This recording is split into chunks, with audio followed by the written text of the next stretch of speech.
Dentro del análisis de los datos que recibimos a través de la infografía y en servicio, estamos en una cuarta ola de incrementos de casos, sabiendo de que a nivel nacional ya sobrepasamos los 300.000 casos y a nivel de provincia tenemos registrado 7.364 casos y a nivel de cantón que sobrepasa casi el 50% de los casos producidos a nivel de provincia, de 4.000 casos.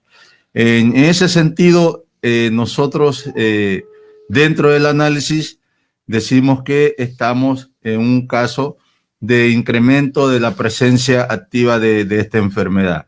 Porque si analizamos nosotros la semana epidemiológica, desde la semana 1, que inició en los primeros días de este año, hasta la semana 14, tenemos un promedio a nivel de cantón casi de 200 casos reportados. Al igual a nivel nacional vemos esa tendencia que desde que iniciamos el año tenemos la presencia de 8.000 casos semanales. Entonces esto nos hace notar de que estamos en un incremento de esta pandemia. Doctor, eso a pesar del cuidado, a pesar de sobre todo el esfuerzo que hace el personal de salud en las diferentes áreas para atender y poder controlar de alguna manera un paciente. Efectivamente, pero también debemos decir que hubieron muchos factores para que este incremento se esté presentando. Uno de ellos fueron las fiestas de fin de año, los feriados de carnaval, la campaña electoral, que son espacios donde hubo mayor aglomeración de gente. Y ahora tenemos la presencia de estas cepas circulantes de mayor contagio y rapidez para que sigan incrementando los casos. Ya, la población también ha jugado un papel, diría, en unos casos en contra y en otros se respetó, que ha sido bastante favorable también para controlar esto.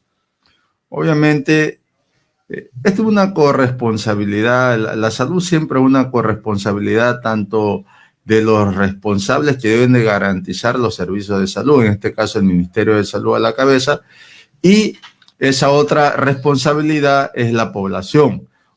Ha habido mucha desobediencia y podemos decir un quemimportismo de las medidas de bioseguridad por aplicación de la ciudadanía, en su mayoría, en la mayoría. Este tipo de desobediencia que ahora el COE nacional de una u otra manera está ajustando algunas estrategias, que es la aglomeración, la libre circulación, las fiestas clandestinas o las aglomeraciones que tenemos en los sectores, y esto ha hecho que la transmisión de este virus se mantenga. Si hay aglomeración o hay quien transporte al virus, vamos a tener presencia de este virus en todos los sectores y en todo el territorio ecuatoriano. Y aquí quiero hacer énfasis en cuanto a las medidas actuales que se está utilizando o decretadas por el COE nacional. No puede hacerse un decreto sectorizado debido a que el virus está circulando en todo el territorio ecuatoriano. Entonces, si nosotros sectorizamos a las 16 provincias, puede de que haya un efecto positivo en estas, pero las restantes, que serían las 8, se circula libremente. Entonces, desde ahí, las medidas que se toman en pandemia deben de ser de manera radical y que tengan un sentido general y que englobe a todo el territorio. Doctor, cuando hablamos de la parte epidemiológica y ya hablando del enfermo mismo después de los 15 días, y usted como profesional de la salud, se ha dicho, y no sé, científicamente no es que hay una tesis, una investigación, pero los médicos están trabajando en aquello. Luego de la recuperación dice que pueden venir efectos colaterales. Sí, efectivamente nosotros estamos revisando los reportes oficiales en la página de la Organización Mundial de la Salud y hay un sinnúmero de afectaciones post-infección en cuanto al COVID. Para toda la ciudadanía, para que no se deje llevar también por la información que está a veces en las redes sociales, que no es una información oficial, sino que debe ser una información que salga desde los responsables, en este caso la Organización Mundial de la Salud. Y una de las complicaciones, tenemos post-COVID, manifestaciones neurológicas, que se le está haciendo el seguimiento, manifestaciones también de una u otra manera, compromiso pulmonar. Acuérdense ustedes que el pulmón queda muy inflamado y después puede entrar en una fase de una fibrosis y va a tener repercusiones respiratorias. Toda esta información científica está oficializada en las páginas de la OMS. Para entender un poquito más ese lenguaje técnico, cuando hablamos de fibrosis, ¿a qué se nos estamos refiriendo? Sí, debido a la lesión que sufre inflamatoria el mismo tejido pulmonar, puede llegar a tener ciertas estructuras condensadas, como decir, duras, se pone un poco el tejido pulmonar duro, y eso se representa en un proceso de dificultad a respirar, con cansancios leves, mínimos, y dependiendo de la edad, pueden entrar o agravar si tiene alguna afección pulmonar agregada. ¿Qué sería el más afectado, no? Los pulmones son los más afectados. Mire, por ejemplo, hace 2 meses tuvimos la presencia de un paciente, casi un COVID, ya tenía 2 meses de haber sido de alta de COVID, y el paciente presentaba justamente estas dificultades respiratorias, ¿no? Y él decía, yo aún tengo la enfermedad. Mandamos referencia especialista y efectivamente tenía ciertas condensaciones duras esos sectores pulmonares, ya no tenía la infección del virus, pero tenía justamente la complicación de esta patología. ¿Cuándo se complica un paciente con COVID? Dicen, no sé, estoy con el profesional de la salud, cuando se empieza a hacer trombos. Mire, dentro de los estudios se nos detalla una manifestación leve, moderada, y cuando ya se agravan los pacientes, ¿no? Ahí en el reporte, una manifestación es leve, llega hasta una fiebre manejable, dolor de garganta, dolor muscular, puede haber diarrea, puede haber vómito, pérdida del olfato, pérdida del gusto, lo que llamamos nosotros ageusia y anosmia. Esas son sintomatologías que se pueden presentar en un paciente COVID leve a moderado, pero ya cuando este mismo paciente, de acuerdo a la evolución, presenta dificultad respiratoria, dolor en el pecho o en la caja torácica, en el tórax,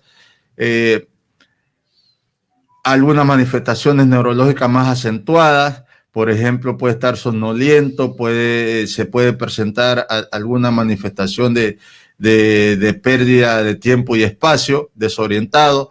Ya podemos estar hablando de un COVID que se está complicando o grave.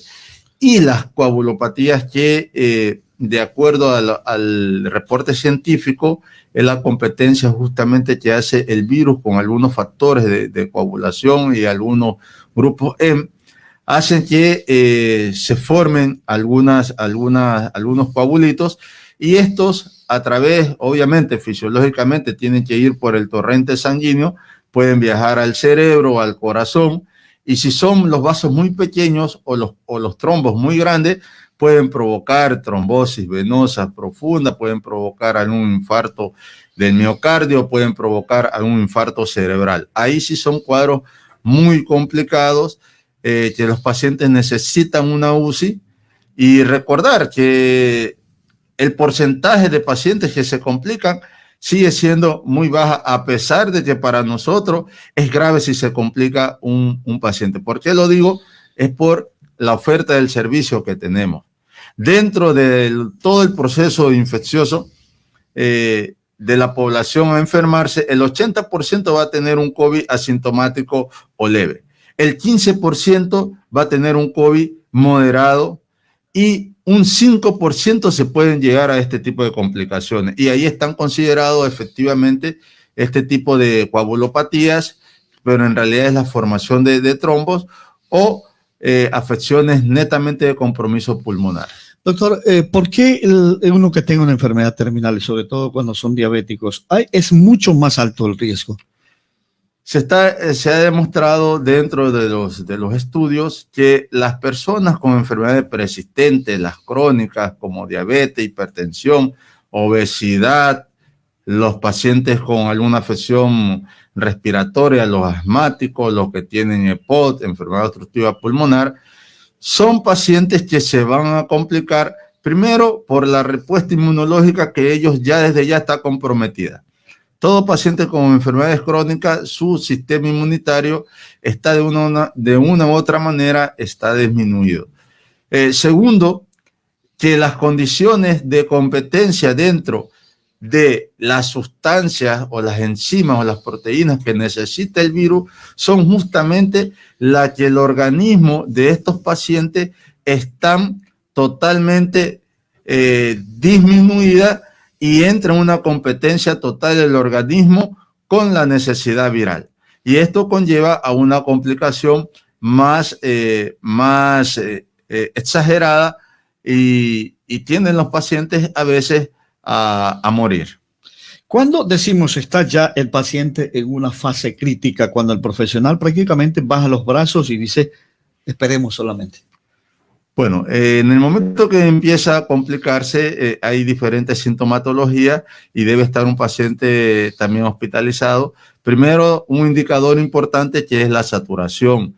Ustedes ven que le estamos exigiendo a los pacientes, o sea en casa o en hospital, que tenga su aparatito, su saturador, para que mida la capacidad de oxígeno en su cuerpo.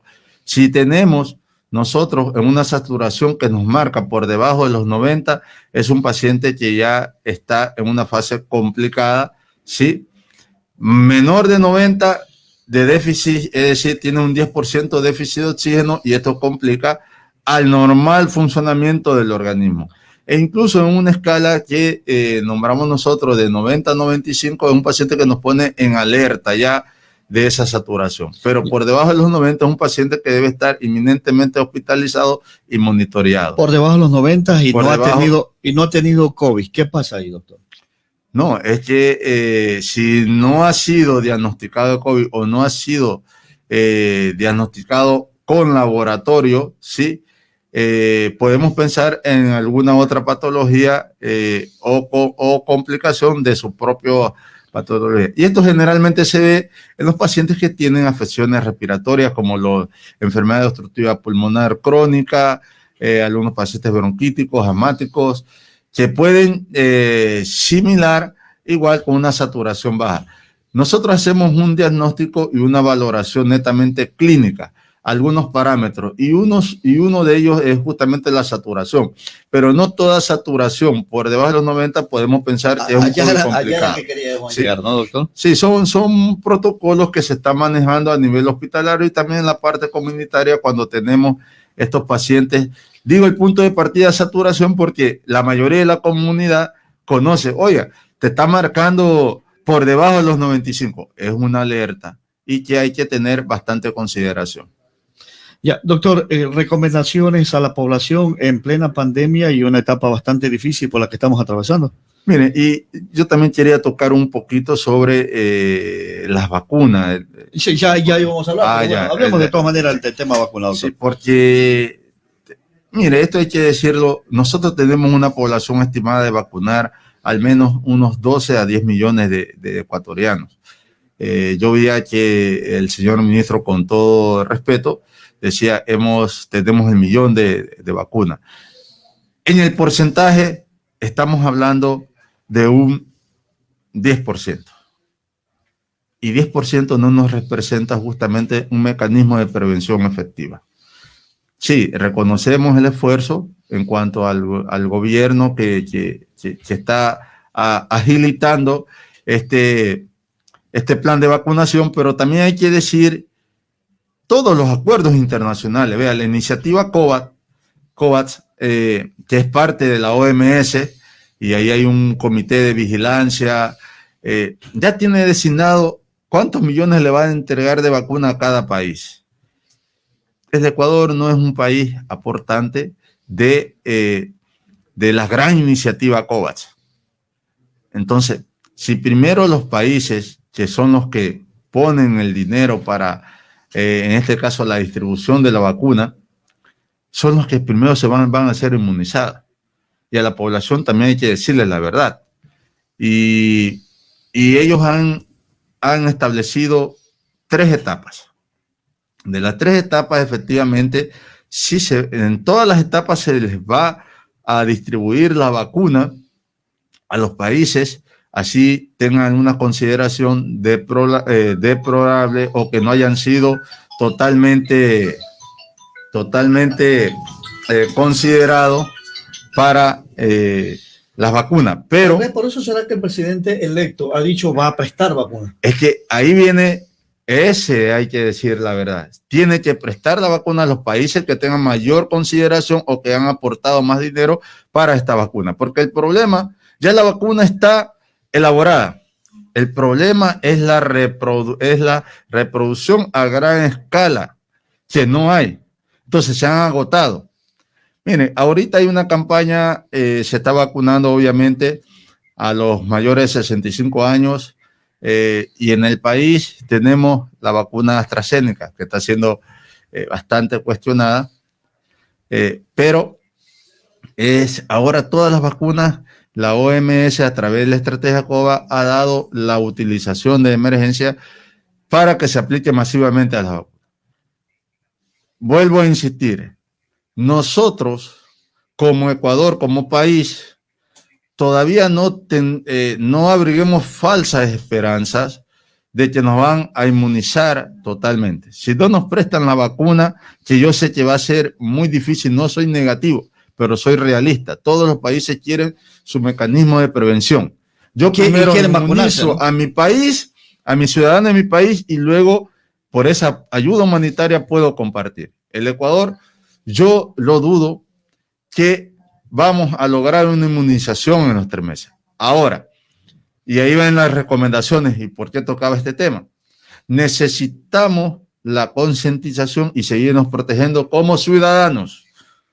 Nosotros los esmeraldeños, en el caso de acá en nuestra provincia, debemos redoblar esos esfuerzos de mi autocuidado. Si nosotros no llevamos el virus o no permitimos que el virus entre a nuestra casa, totalmente estamos trabajando en la prevención. El uso adecuado de nuestra mascarilla, el uso adecuado del lavado de manos, que por favor, lavarse las manos no significa enjuagarse, es lavarse correctamente con agua, jabón, sí, que haga espuma 40 segundos, las veces que sea necesaria y los 40 segundos mínimo para que haga espuma y dilación bactericida.